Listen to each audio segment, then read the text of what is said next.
Students, in the previous sessions, I have explained about the different tools of recombinant DNA technology. We have done the enzymes, the restriction enzymes, polymerase enzyme, ligase, and then we had done the second tool that are the vectors, the cloning vehicles. We had done about the plasmids, bacteriophages, cosmids. So these are the different vectors which can be used for the recombinant DNA technology. And the third tool is the host cell. ਹੁਣ ਆਪਾਂ ਕਿਸੇ ਦੇ ਘਰੇ ਜਾਂਦੇ ਆ ਤਾਂ ਉਹ ਕੀ ਹੈ ਆਪਣਾ ਹੋਸਟ ਹੈ ਜਿਹੜਾ ਪਾਰਟੀ ਆਰਗੇਨਾਈਜ਼ ਕਰ ਰਿਹਾ ਉਹ ਕੀ ਹੈ ਹੋਸਟ ਹੁਣ ਆਪਾਂ ਇਹਨੂੰ ਕਿਸੇ ਹੋਸਟ ਦੇ ਵਿੱਚ ਜਿਹੜਾ ਹੈ ਇਨਸਰਟ ਕਰਨਾ ਹੈ ਆਪਾਂ ਐਂਜ਼ਾਈਮਸ ਦੀ ਹੈਲਪ ਨਾਲ ਜਿਹੜਾ ਹੈ ਜੀਨ ਆਫ ਇੰਟਰਸਟ ਕੱਢ ਲਿਆ ਤੇ ਵੈਕਟਰ ਦੇ ਵਿੱਚ ਇਨਸਰਟ ਕਰ ਲਿਆ with the help of the ligases and various other enzymes ਹੁਣ ਬੇਟੇ ਜਦੋਂ ਜਿਹੜਾ ਆਪਣੇ ਕੋਲ ਇੱਕ ਰਿਕੰਬੀਨੈਂਟ ਵੈਕਟਰ ਤਿਆਰ ਹੋ ਗਿਆ ਐਂਡ ਉਹ ਰਿਕੰਬੀਨੈਂਟ ਵੈਕਟਰ ਨੂੰ ਆਪਾਂ ਹੋਸਟ ਦੇ ਵਿੱਚ ਪਾਉਣਾ ਹੈ generally we used E coli as a host ਕਿਉਂਕਿ ਈਕੋਲਾਈ ਬਹੁਤ ਜਲਦੀ ਰੀਪਰੋਡਿਊਸ ਕਰਦਾ ਹੈ that is about 20 minutes or you can say even less than 20 minutes 16-17 minutes ਦੇ ਵਿੱਚ ਈਕੋਲਾਈ ਜਿਹੜਾ ਹੈ ਰੈਪਲੀਕੇਟ ਕਰ ਸਕਦਾ ਹੈ ਸੋ ਜਿਹੜਾ ਰਿਕੰਬੀਨੈਂਟ ਵੈਕਟਰ ਆਪਾਂ ਬਣਾ ਲਿਆ it has to be inserted into the host cell. So the third tool for the recombinant DNA technology which I'm going to explain in this session is the host cell.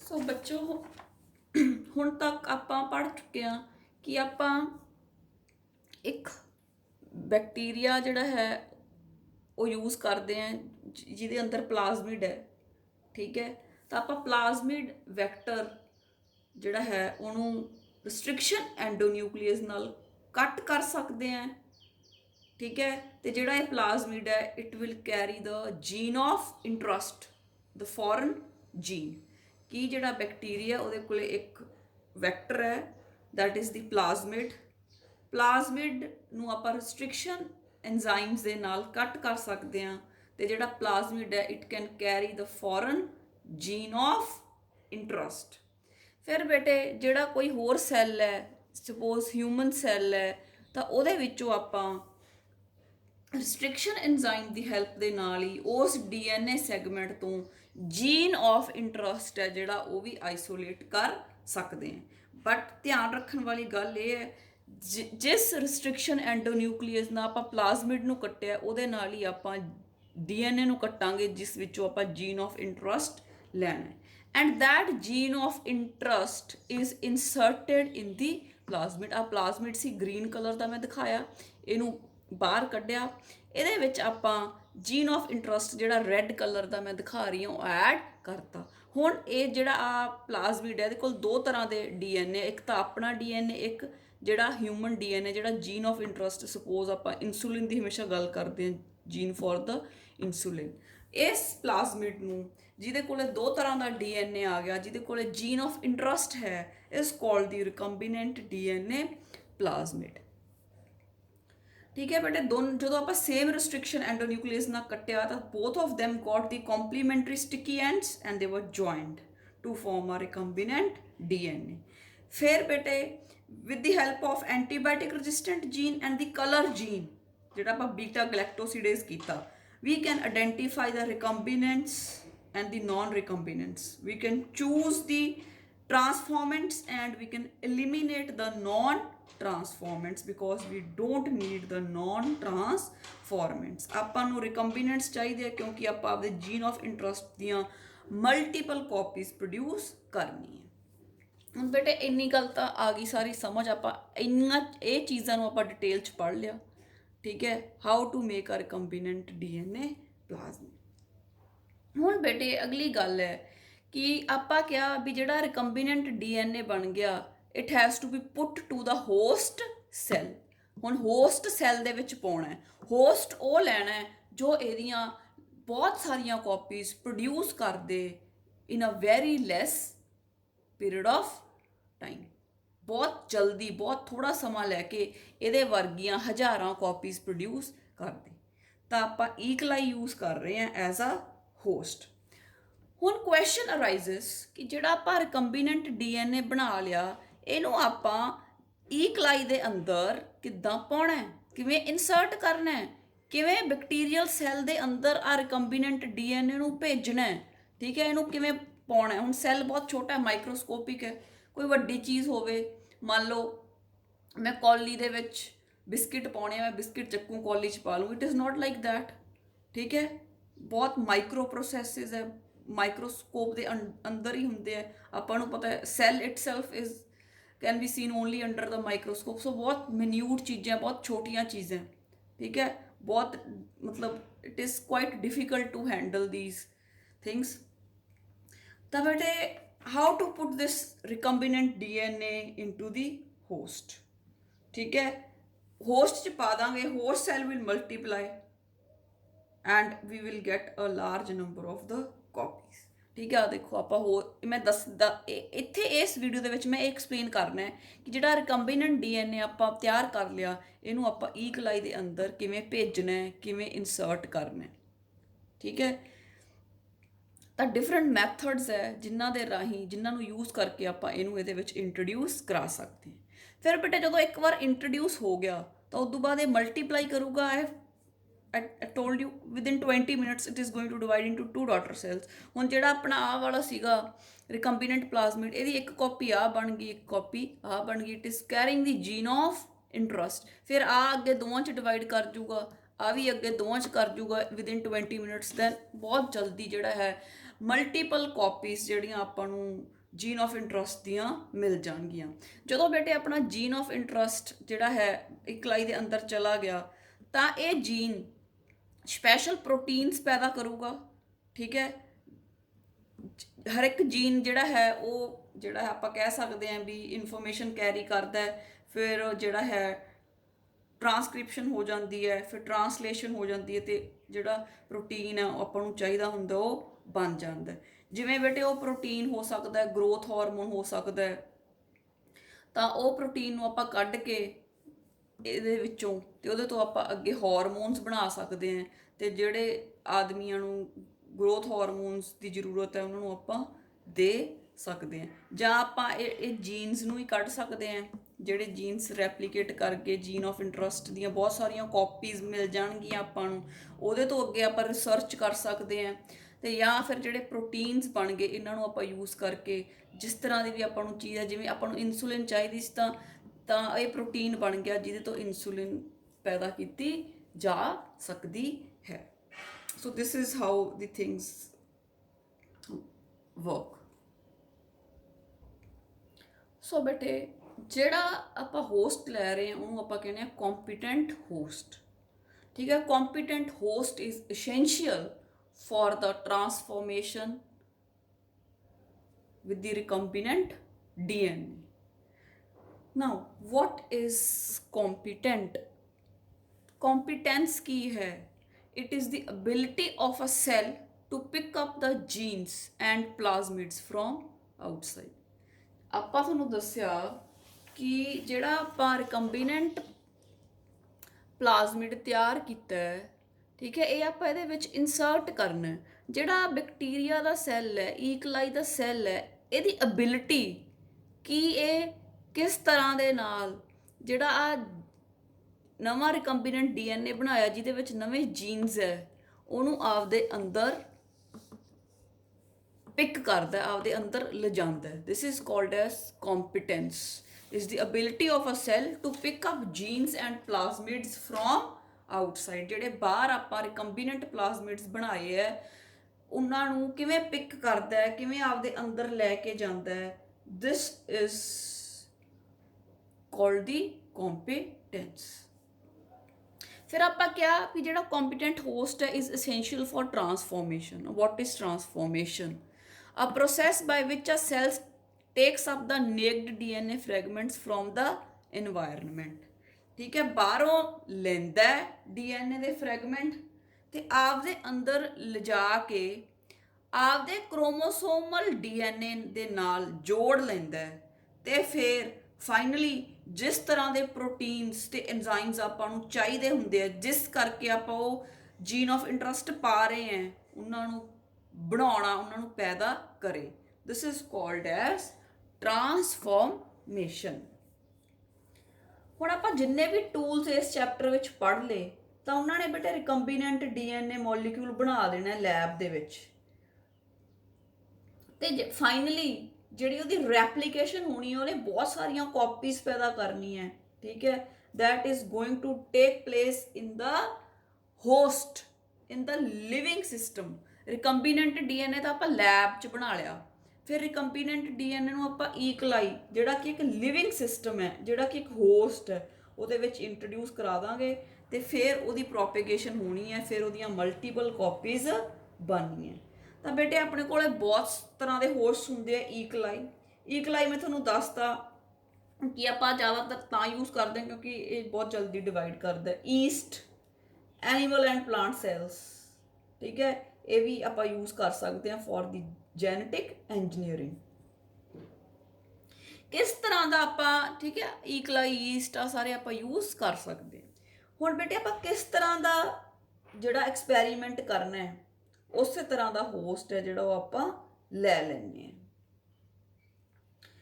ਜਿਵੇਂ ਕਿ East ਹੈ, East ਆਪਾਂ use ਕਰਦੇ ਹਾਂ ਜਦੋਂ ਆਪਾਂ ਯੂਕੈਰੀਓਟਿਕ jeans ਦਾ ਬਾਰੇ study ਕਰਨੀ ਹੈ ਜਾਂ ਯੂਕੈਰੀਓਟਿਕ ਜੀਨਸ ਨੂੰ ਯੂਜ਼ ਕਰਨਾ ਹੈ, ਠੀਕ ਹੈ। Because yeast are the simplest eukaryotic organisms, they are single celled, they are easy to grow and ਇਹਨਾਂ ਦਾ ਵੀ ਜਿਹੜਾ ਹੈ ਜਲਦੀ ਰੈਪਲੀਕੇਟ ਕਰ ਜਾਂਦੇ। ਪਲਾਂਟ ਐਨੀਮਲ ਸੈਲਸ ਆਪਾਂ ਯੂਜ਼ ਕਰਦੇ ਹਾਂ ਜਦੋਂ ਆਪਾਂ ਟਿਸ਼ੂ ਕਲਚਰ ਕਰਦੇ, ਜਾਂ ਜਦੋਂ ਜੈਨੇਟਿਕਲੀ ਮੋਡੀਫਾਈਡ ਪਲਾਂਟਸ ਤੇ ਐਨੀਮਲਸ ਬਣਾਉਣੇ ਹੈ ਉਸ ਸਮੇਂ ਆਪਾਂ ਕਿਹੜਾ ਹੋਸਟ ਯੂਜ਼ ਕਰਾਂਗੇ, ਪਲਾਂਟ ਤੇ ਐਨੀਮਲ ਸੈਲ, ਠੀਕ ਹੈ ਜੀ। ਹੁਣ ਬੇਟੇ ਜਿਹੜਾ ਡੀਐਨਏ ਹੈ ਆਪਾਂ ਨੂੰ ਪਤਾ ਹੈ it is a hydrophilic molecule, hydrophilic ਹੈ ਤੇ ਸੈੱਲ ਮੈਂਬਰਨ ਦੇ ਵਿੱਚੋਂ ਪਾਸ ਨਹੀਂ ਹੋ ਸਕਦਾ, ਈਜ਼ੀਲੀ ਪਾਸ ਨਹੀਂ ਹੋ ਸਕਦਾ। ਤਾਂ ਜਿਹੜਾ ਬੈਕਟੀਰੀਆ ਦਾ ਸੈੱਲ ਹੈ, ਠੀਕ ਹੈ, ਉਹਦੀ ਜਿਹੜੀ ਵਾਲ ਹੈ ਉਹਦੇ 'ਚ ਕੋਈ ਨਾ ਕੋਈ ਚੇਂਜ ਲਿਆਉਣੀ ਪਊਗੀ ਜਾਂ ਆਪਾਂ ਨੂੰ ਕੋਈ ਹੋਰ ਤਰੀਕੇ ਯੂਜ਼ ਕਰਨੇ ਪੈਣਗੇ ਤਾਂ ਕਿ ਜਿਹੜਾ ਬੈਕਟੀਰੀਅਲ ਸੈੱਲ ਹੈ ਉਹਨੂੰ ਕਾਬਿਲ ਬਣਾ ਸਕੀਏ ਡੀਐਨਏ, ਜਿਹੜਾ ਨਵਾਂ ਡੀਐਨਏ ਰਿਕੰਬੀਨੈਂਟ ਡੀਐਨਏ ਬਣਾਇਆ ਉਹਨੂੰ ਉਹ ਆਪਦੇ ਅੰਦਰ ਸਮਾ ਲੇ। ਸੋ ਬੇਟਾ ਵੀ ਹੈਵ ਡਿਫਰੈਂਟ ਮੈਥਡਸ ਜਿਸ ਦੇ ਨਾਲ ਆਪਾਂ ਰਿਕੰਬੀਨੈਂਟ ਡੀਐਨਏ ਨੂੰ ਹੋਸਟ ਦੇ ਅੰਦਰ ਇਨਸਰਟ ਕਰ ਸਕਦੇ ਹਾਂ, ਠੀਕ ਹੈ। ਤਾਂ methods to make a cell competent, cell competent ਮਤਲਬ ਕਿ ਸੈੱਲ ਇਹਨੂੰ ਆਪਦਾ ਪਾਰਟ ਬਣਾ ਲੇ ਜਿਹੜਾ ਆਪਾਂ ਰਿਕੰਬੀਨੈਂਟ ਡੀਐਨਏ ਇੰਟਰੋਡਿਊਸ ਕਰਾ ਰਹੇ ਹਾਂ ਤੇ ਉਹਨੂੰ ਅੰਦਰ ਅਸੈਪਟ ਕਰ ਲੇ, ਉਹਨੂੰ ਅੰਦਰ ਰੱਖ ਲੇ। ਤਾਂ ਜਿਹੜੇ ਡਿਫਰੈਂਟ ਮੈਥਡਸ ਆ that we are going to discuss. The first is micro injection, electroporation, third chemical mediated gene transfer, fourth ballistic method or gene gun method, fifth disarmed pathogen vector. So one by one I am going to teach all these methods with the help of which we can make a cell competent. Students, the first method is the micro injection. ਸਭ ਤੋਂ ਪਹਿਲਾਂ ਤਾਂ ਤੁਸੀਂ ਇਹ ਯਾਦ ਰੱਖਣਾ ਹੈ that this method is efficient for animal cell. This method is used for animal cell. ਆਪਾਂ ਇੱਕ ਇੰਜੈਕਸ਼ਨ ਲਵਾਂਗੇ ਜਿਹਦੇ 'ਚ ਬਹੁਤ ਹੀ ਛੋਟੀ ਨਿਡਲ ਹੋਊਗੀ, a very small needle, ਠੀਕ ਹੈ, and we are going to insert that needle directly into the nucleus. Suppose ਕੋਈ ਸੈੱਲ ਹੈ ਉਹਦੇ ਅੰਦਰ ਨਿਊਕਲੀਅਸ ਪਿਆ ਹੈ, ਆਪਾਂ ਇੱਕ ਸਰਿੰਜ ਲਵਾਂਗੇ, ਇੱਕ ਮਾਈਕਰੋ ਨੀਡਲ ਲਵਾਂਗੇ, ਬਹੁਤ ਛੋਟੀ ਨੀਡਲ ਲਵਾਂਗੇ, ਇੰਜੈਕਸ਼ਨ ਲਵਾਂਗੇ, ਉਹਦੇ ਵਿੱਚ ਆਪਾਂ ਰਿਕੰਬੀਨੈਂਟ ਡੀਐਨਏ ਉਸ ਸਰਿੰਜ ਦੇ ਵਿੱਚ ਰਿਕੰਬੀਨੈਂਟ ਡੀਐਨਏ ਪਾ ਲਾਂਗੇ ਤੇ ਉਹਨੂੰ ਆਪਾਂ ਸਿੱਧਾ ਨਿਊਕਲੀਅਸ ਦੇ ਵਿੱਚ ਇੰਜੈਕਟ ਕਰ ਦਿਆਂਗੇ। ਦਿਸ is called as micro injection. ਜਿਵੇਂ ਬੇਟੇ ਇਸ ਡਾਇਗਰਾਮ ਦੇ ਵਿੱਚ ਤੁਸੀਂ ਦੇਖ ਸਕਦੇ ਹੋ, ਆਹ ਸੈੱਲ ਹੈ ਜਿਹੜਾ ਰਾਊਂਡ ਸ਼ੇਪ ਦਾ ਸੈੱਲ ਹੈ, ਸੈਂਟਰ 'ਚ ਪਿਆ ਨਿਊਕਲੀਅਸ, ਇੱਕ ਮਾਈਕਰੋ ਨੀਡਲ ਲਈ ਇੱਕ ਮਾਈਕਰੋ ਇੰਜੈਕਸ਼ਨ ਲਿਆ, ਇਹਦੇ ਵਿੱਚ ਰਿਕੰਬੀਨੈਂਟ ਡੀਐਨਏ ਨੂੰ ਰੱਖ ਲਿਆ ਤੇ ਇਹਨੂੰ ਡਾਇਰੈਕਟਲੀ ਜਿਹੜਾ ਹੈ ਨਿਊਕਲੀਅਸ ਦੇ ਵਿੱਚ ਇੰਜੈਕਟ ਕਰਤਾ, ਠੀਕ ਹੈ। ਜਦੋਂ ਨਿਊਕਲੀਅਸ 'ਚ ਰਿਕੰਬੀਨੈਂਟ ਡੀਐਨਏ ਚਲਾ ਗਿਆ ਤੇ ਜਿਹੜਾ ਡੀਐਨਏ ਆਲਰੇਡੀ ਨਿਊਕਲੀਅਸ ਦੇ ਅੰਦਰ ਪਿਆ ਸੀ ਇਹ ਉਹਦੇ ਨਾਲ ਜਾ ਕੇ ਜੁੜ ਜੂਗਾ। ਠੀਕ ਹੈ ਬੇਟੇ, ਨਾਲ ਜੁੜਨਾ ਬਹੁਤ ਜ਼ਰੂਰੀ ਹੈ, ਕਿਉਂਕਿ ਅਗਰ ਨਾਲ ਨਹੀਂ ਜੁੜੂਗਾ ਤਾਂ ਇਹ ਅੱਗੇ ਆਪਦੇ ਆਪ ਨੂੰ ਐਕਸਪ੍ਰੈਸ ਨਹੀਂ ਕਰੂਗਾ, ਜੋ ਚੀਜ਼ਾਂ ਆਪਾਂ ਨੂੰ ਚਾਹੀਦੀਆਂ ਉਹ ਪ੍ਰੋਡਿਊਸ ਨਹੀਂ ਕਰੂਗਾ। ਠੀਕ ਹੈ, ਤਾਂ ਜਿਹੜਾ ਨਿਊਕਲੀਅਸ ਵਾਲਾ ਡੀਐਨਏ ਹੈ ਉਹਦੇ ਨਾਲ ਰਿਕੰਬੀਨੈਂਟ ਡੀਐਨਏ ਦਾ ਜੁੜਨਾ ਬਹੁਤ ਜ਼ਰੂਰੀ ਹੈ। ਫਿਰ ਹੀ ਜਦੋਂ ਇਸ ਡੀਐਨਏ ਦੀ ਰੈਪਲੀਕੇਸ਼ਨ ਹੋਊਗੀ ਫਿਰ ਹੀ ਨਾਲ ਹੀ ਜਿਹੜਾ ਰਿਕੰਬੀਨੈਂਟ ਡੀਐਨਏ ਪਤਾ ਉਹਦੀ ਵੀ ਨਾਲ ਹੀ ਨਾਲ ਹੀ ਜਿਹੜੀ ਹੈ ਰੈਪਲੀਕੇਸ਼ਨ ਹੋ ਜੂਗੀ ਤੇ ਆਪਾਂ ਨੂੰ ਜਿਹੜਾ ਹੈ ਇੱਕ ਰਿਕੰਬੀਨੈਂਟ ਡੀਐਨਏ ਜਿਹੜਾ ਹੈ ਜੀਨ ਆਫ ਇੰਟਰਸਟ ਹੈ ਉਹਦੀਆਂ ਨੰਬਰ ਆਫ ਕਾਪੀਜ਼ ਮਿਲ ਸਕਣਗੀਆਂ। ਜਦੋਂ ਜਿਵੇਂ ਜਿਵੇਂ ਆ ਹੋਸਟ ਦਾ ਡੀਐਨਏ ਰੈਪਲੀਕੇਟ ਕਰੂਗਾ ਉਵੇਂ ਉਵੇਂ ਜਿਹੜਾ ਆਪਾਂ ਰਿਕੰਬੀਨੈਂਟ ਡੀਐਨਏ ਦੇ ਵਿੱਚ ਪਾਤਾ ਉਹ ਰੈਪਲੀਕੇਟ ਕਰਦਾ ਜਾਊਗਾ, ਕਿਉਂਕਿ ਉਹ ਇਹਦੇ ਨਾਲ ਹੀ ਜੁੜ ਜੂਗਾ, ਇਹਦਾ ਪਾਰਟ ਹੀ ਬਣ ਜੂਗਾ। ਇਹ ਬਹੁਤ ਜ਼ਰੂਰੀ ਹੈ ਕਿ ਰਿਕੰਬੀਨੈਂਟ ਡੀਐਨਏ ਹੋਸਟ ਡੀਐਨਏ ਦੇ ਨਾਲ ਹੀ ਜੁੜ ਜੇ, ਉਹਦਾ ਇੱਕ ਪਾਰਟ ਬਣ ਜਾਵੇ। then we have the electroporation। ਇਹਦੇ ਚ ਮਤਲਬ ਇਲੈਕਟ੍ਰੋਪੋਰੇਸ਼ਨ, ਪੋਰਸ ਦਾ ਮਤਲਬ ਛੋਟੇ ਛੋਟੇ ਮੋਰੀਆਂ। ਠੀਕ ਹੈ, ਤਾਂ ਇਸ ਮੈਥਡ ਦੇ ਵਿੱਚ ਆਪਾਂ ਛੋਟੀਆਂ ਛੋਟੀਆਂ ਪੋਰਸ ਬਣਾ ਲੈਂਦੇ ਆ ਹੋਸਟ ਸੈੱਲ ਦੀ ਪਲਾਜ਼ਮਾ ਮੈਂਬਰੇਨ ਦੇ ਵਿੱਚ, ਕਿਉਂਕਿ ਰਿਕੰਬੀਨੈਂਟ ਪਲਾਜ਼ਮੀਡ ਹੈ ਜਿਹੜਾ ਉਹਨੇ ਅੰਦਰ ਜਾਣਾ ਤਾਂ ਬਾਹਰ ਪਲਾਜ਼ਮਾ ਮੈਂਬਰੇਨ ਪਈ ਹੈ, ਉਸ ਪਲਾਜ਼ਮਾ ਮੈਂਬਰੇਨ ਦੇ ਉੱਪਰ ਆਪਾਂ ਛੋਟੀਆਂ ਛੋਟੀਆਂ ਪੋਰਸ ਬਣਾ ਲੈਣੀ ਹੈ ਤਾਂ ਕਿ ਜਿਹੜਾ ਹੈ ਰਿਕੰਬੀਨੈਂਟ ਡੀਐਨਏ ਨੂੰ ਇੰਟਰੋਡਿਊਸ ਕਰਾਇਆ ਜਾ ਸਕੇ, ਵਿੱਚ ਵਾੜਿਆ ਜਾ ਸਕੇ।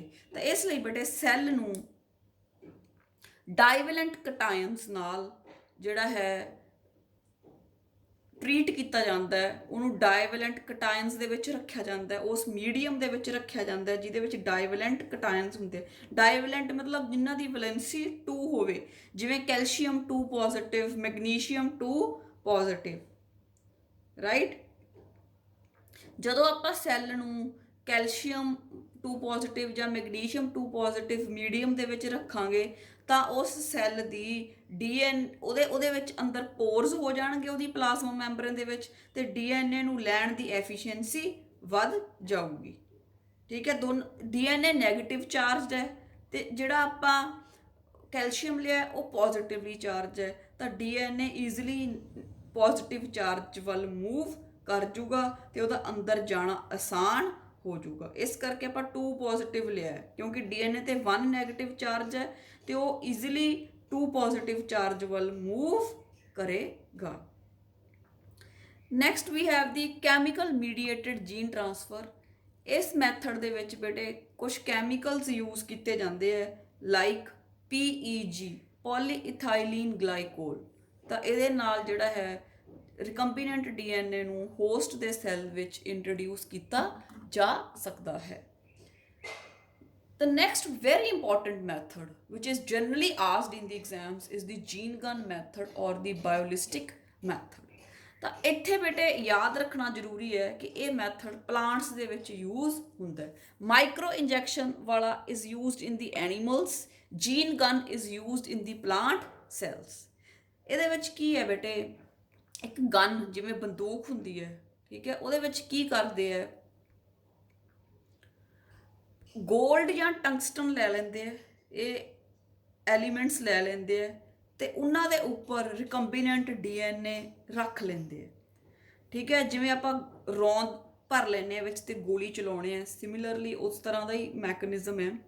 ਠੀਕ ਹੈ, ਰੌਂਦ ਕਾਹਦਾ ਬਣਾ ਲਿਆ, ਗੋਲਡ ਦਾ ਜਾਂ ਟੰਗਸਟਨ ਦਾ ਬੇਸ ਲੈ ਕੇ ਉਹਦੇ ਉੱਪਰ ਬਣਾ ਲਿਆ ਰਿਕੰਬੀਨੈਂਟ ਡੀਐਨਏ। ਜਦੋਂ ਆਪਾਂ ਉਹ ਬੁਲੇਟ ਨੂੰ ਮਤਲਬ ਫਾਇਰ ਕਰਦੇ ਹਾਂ ਗਨ ਚੋਂ, ਉਵੇਂ ਹੀ ਆਪਾਂ ਜਿਹੜਾ ਹੈ ਇਹ ਜਿਹੜਾ ਹੈ ਪਾਰਟੀਕਲਸ ਜਿਹੜੇ ਆਪਾਂ ਮਾਈਕਰੋ ਪਾਰਟੀਕਲਸ ਬਣਾ ਲਏ, ਇਹਨਾਂ ਨੂੰ ਬੇਟੇ ਆਪਾਂ ਬੰਬਾਰਡ ਕਰਾਂਗੇ ਵਿਦ ਹਾਈ ਵੈਲੋਸਿਟੀ, ਬਹੁਤ ਜ਼ਿਆਦਾ ਸਪੀਡ ਦੇ ਉੱਪਰ। ਸੈੱਲ ਵੱਲ ਸੈੱਲ ਇੱਕ ਨਿਸ਼ਾਨਾ ਹੈ, ਉਹਦੇ ਵੱਲ ਆਪਾਂ ਹਾਈ ਸਪੀਡ ਦੇ ਨਾਲ ਉਹਨਾਂ ਨੂੰ ਬੰਬਾਰਡ ਕਰਾਂਗੇ ਤੇ ਜਿਹੜੇ ਉਹ ਪਾਰਟੀਕਲਸ ਹੈ ਬੇਟੇ ਉਹ ਸਿੱਧੇ ਨਿਊਕਲੀਅਸ ਦੇ ਅੰਦਰ ਚਲੇ ਜਾਣਗੇ ਤੇ ਉਹਦਾ ਪਾਰਟ ਬਣ ਜਾਣਗੇ। ਦਿਸ is called the jean gun method. Jean gun method plants ਜ਼ਿਆਦਾ ਯੂਜ਼ ਤਾਂ ਹੁੰਦੀ ਹੈ ਕਿਉਂਕਿ ਬੇਟੇ ਪਲਾਂਟਸ ਦੇ ਬਾਹਰ ਇੱਕ ਰਿਜਿਡ ਸੈੱਲ ਵਾਲ ਵੀ ਪਈ ਹੁੰਦੀ ਹੈ, ਤਾਂ ਜਿਵੇਂ ਮਾਈਕਰੋ ਇੰਜੈਕਸ਼ਨ ਵਗੈਰਾ ਜਿਹੜੇ ਮੈਥਡ ਹੈ ਈਜ਼ੀਲੀ ਪੋਸੀਬਲ ਨਹੀਂ, ਕਿਉਂਕਿ ਦੋ ਮੈਂਬਰੇਨਸ ਆ ਗਈਆਂ, ਇੱਕ ਜਿਹੜੀ ਬਾਹਰਲੀ ਸੈੱਲ ਵਾਲ ਹੋ ਗਈ ਤੇ ਫਿਰ ਪਲਾਜ਼ਮਾ ਮੈਂਬਰੇਨ। ਐਨੀਮਲ ਸੈਲਸ ਤਾਂ ਇਕੱਲੀ ਪਲਾਜ਼ਮਾ ਮੈਂਬਰੇਨ ਹੈ ਤਾਂ ਉਹਦੇ 'ਚ ਈਜ਼ੀਲੀ ਇੰਜੈਕਸ਼ਨ ਚਲਾ ਜਾਊਗਾ, ਪਰ ਜਿਹੜੇ ਪਲਾਂਟਸ ਹੁੰਦੇ ਆ ਉਹਨਾਂ 'ਚ ਬੇਟੇ ਹਾਈ ਵੈਲੋਸਿਟੀ ਦੇ ਮਾਈਕਰੋ ਪਾਰਟੀਕਲਸ ਯੂਜ਼ ਕਰਨੇ ਪੈਂਦੇ ਆ ਤਾਂ ਕਿ ਸੈੱਲ ਵਾਲ ਵੀ ਟੁੱਟ ਸਕੇ ਤੇ ਅੱਗੇ ਪਲਾਜ਼ਮਾ ਮੈਂਬਰੇਨ ਦੇ ਥਰੂ ਜਿਹੜਾ ਹੈ ਨਿਊਕਲੀਅਸ ਦੇ ਵਿੱਚ ਆਪਣਾ ਰਿਕੰਬੀਨੈਂਟ ਡੀਐਨਏ ਪਹੁੰਚ ਜਾਵੇ। ਉਸ ਤੋਂ ਬਾਅਦ ਦੀ next is the ਡਿਸਆਰਮਡ pathogen vectors. ਕੁਝ ਵੈਕਟਰਸ ਇਸ ਤਰ੍ਹਾਂ ਦੇ ਹੁੰਦੇ ਆ ਬੇਟੇ ਜਿਹੜੇ ਡਿਜ਼ੀਜ਼ ਕਾਜ਼ ਕਰਦੇ ਆ, ਠੀਕ ਹੈ, ਡਿਜ਼ੀਜ਼ ਕਾਜ਼ ਕਰਦੇ ਆ, ਪਰ ਇਹਨਾਂ ਕੋਲੇ ਅਬਿਲਿਟੀ ਹੁੰਦੀ ਹੈ ਕਿ ਇਹ ਇਨਫੋਰਮੇਸ਼ਨ ਨੂੰ ਅੱਗੇ ਟਰਾਂਸਫਰ ਕਰ ਸਕਦੇ ਆ। ਇਹਦੀ ਇੱਕ ਐਗਜ਼ਾਮਪਲ ਹੈ TI ਪਲਾਜ਼ਮਿਡ, ਉਹ ਆਪਾਂ ਨੈਕਸਟ ਚੈਪਟਰ ਦੇ ਵਿੱਚ ਉਹਦੀ ਡਿਟੇਲ ਆਪਾਂ ਪੜ੍ਹਨੀ ਹੈ। ਤਾਂ ਇਹ ਬੇਟੇ ਜਿਹੜੇ ਪੈਥੋਜਨਸ ਜਿਹੜੇ ਆਪਾਂ ਵੈਕਟਰਸ ਹੈ, ਠੀਕ ਹੈ, ਡਿਜ਼ੀਜ਼ ਕਾਜ਼ ਕਰਦੇ ਆ, ਪਰ ਇਹਨਾਂ ਕੋਲੇ ਇਨਫੋਰਮੇਸ਼ਨ ਸਟੋਰ ਹੁੰਦੀ ਹੈ ਤੇ ਅੱਗੇ ਈਜ਼ੀਲੀ ਟਰਾਂਸਫਰ ਕਰ ਸਕਦੇ ਆ। ਤਾਂ ਆਪਾਂ ਕੀ ਕਰਨਾ ਹੈ, ਜਿਹੜੇ ਡਿਜ਼ੀਜ਼ ਮਤਲਬ ਜਿਵੇਂ ਆਪਾਂ ਮੰਨ ਕੇ ਚੱਲੋ ਕਿ ਸਪੋਜ਼ ਬੇਟਾ ਸਪੋਜ਼ ਕਰੋ ਆਪਣੇ ਕੋਲ ਇੱਕ ਬੈਕਟੀਰੀਆ, ਈਕਲਾਈ ਬੈਕਟੀਰੀਆ, ਉਹਦਾ ਆਪਦਾ DNA ਸੀ, ਉਹਦਾ ਪਲਾਜ਼ਮਿਡ ਸੀ। ਰੈੱਡ ਕਲਰ ਦਾ ਪਲਾਜ਼ਮਿਡ ਹੈ, ਵਿੱਚ ਮੈਂ ਇੱਕ ਗ੍ਰੀਨ ਕਲਰ ਦਾ ਸੈਗਮੈਂਟ ਬਣਾਇਆ, ਮਤਲਬ ਇਹ ਉਹ ਜੀਨਸ ਹੈ ਜਿਹੜੇ ਡਿਜ਼ੀਜ਼ ਕਾਜ਼ ਕਰਦੇ, ਠੀਕ ਹੈ। ਇਸ ਪਲਾਜ਼ਮਿਡ ਕੋਲੇ ਬਹੁਤ ਅੱਛੀਆਂ ਪ੍ਰੋਪਰਟੀਜ਼ ਹੈ, ਇਹ ਇਨਫੋਰਮੇਸ਼ਨ ਅੱਗੇ ਲਿਜਾ ਕੇ ਪਾਸ ਕਰ ਸਕਦਾ ਹੈ, ਪਰ ਨਾਲ ਨਾਲ ਇਹਦੇ ਕੋਲੇ ਡਿਜ਼ੀਜ਼ ਕਾਜ਼ਿੰਗ ਜੀਨਸ ਵੀ ਹਨ। ਤਾਂ ਮੈਂ ਕੀ ਕਰਨਾ ਹੈ, ਜਿਹੜਾ ਆ ਗ੍ਰੀਨ ਪਾਰਟ ਹੈ, ਜਿਹੜੇ ਆ ਜੀਨਸ ਹੈ, ਮੈਂ ਇਹਨਾਂ ਨੂੰ ਬਾਹਰ ਕੱਢ ਦੇਣਾ, ਠੀਕ ਹੈ। I am going to remove the disease causing gene, remove ਕਰਤਾ, ਤੇ ਉਸ ਜਗ੍ਹਾ ਤੇ ਮੈਂ, ਠੀਕ ਹੈ, ਆਪਦਾ ਜੀਨ ਆਫ ਇੰਟਰਸਟ ਐਡ ਕਰ ਦੂੰਗੀ, ਠੀਕ ਹੈ। ਤੇ ਫਿਰ ਇਹ ਜਿਹੜਾ ਹੈ ਮੇਰੇ ਜੀਨ ਨੂੰ ਅੱਗੇ ਰੈਪਲੀਕੇਟ ਕਰੂਗਾ, ਨਾ ਕਿ ਡਿਜ਼ੀਜ਼ ਕਾਜ਼ਿੰਗ ਜੀਨ ਨੂੰ ਰੈਪਲੀਕੇਟ ਕਰੂਗਾ, ਠੀਕ ਹੈ। ਡਿਸਆਰਮ ਦਾ ਮਤਲਬ ਹੁੰਦਾ ਹੈ, ਆਰਮ ਮਤਲਬ ਹਥਿਆਰ, ਡਿਸ ਮਤਲਬ ਖੋਹ ਲੈਣੇ, ਕਿ ਇਹਦਾ ਜਿਹੜਾ ਹਥਿਆਰ ਹੈ ਬਿਮਾਰੀ ਕਾਜ਼ ਕਰਨ ਦਾ ਜਿਹੜਾ ਹਥਿਆਰ ਹੈ, ਮਤਲਬ ਜਿਹੜੇ ਉਹ ਜੀਨਸ ਹੈ ਉਹਨਾਂ ਨੂੰ ਕੱਢ ਕੇ ਆਪਦੇ ਇੰਟਰਸਟ ਵਾਲੇ ਜੀਨਸ ਇਨਸਰਟ ਕਰਕੇ ਆਪਾਂ ਇਸ ਪੈਥੋਜਨ ਦੀ ਵਰਤੋਂ ਕਰ ਸਕਦੇ ਹਾਂ।